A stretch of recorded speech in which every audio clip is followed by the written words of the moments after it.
Was there time for the spaceships to get out? Not quite, Michel, for the experts had made one mistake.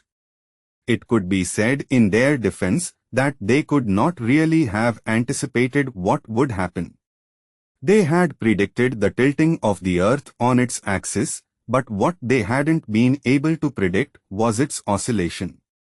The spacecraft were literally caught and dragged in the backwash caused by the re-entry of the asteroid into the Earth's atmosphere. Further, they were bombarded by millions of particles coming from the asteroid and trailing in its wake. Only 7 vessels, 3 with black passengers and 4 with yellow, struggling with all the power they could manage, succeeded in escaping the horror occurring on Earth. It must have been a frightening sight for them to watch Earth change before their eyes. How long did it take for the continent you mentioned in the Pacific Ocean to emerge? Merely a matter of hours. This continent was raised by gaseous belts resulting from upheavals, occurring as deep as the center of the planet. The upheavals on the Earth's surface continued for months. In the 3 points of impact of the asteroids, thousands of volcanoes were created.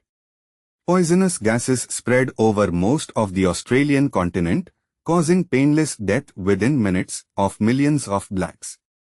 Our statistics indicate an almost total annihilation of humankind and of animals in Australia. A count taken when calm was restored indicated a mere 180 people had survived. The poisonous gases were the cause of this frightful toll. In New Guinea, where less gas had drifted, there were fewer deaths. I have been wanting to ask you a question, Thao. Please do. You said that it was the black people from Australia who spread to New Guinea and Africa.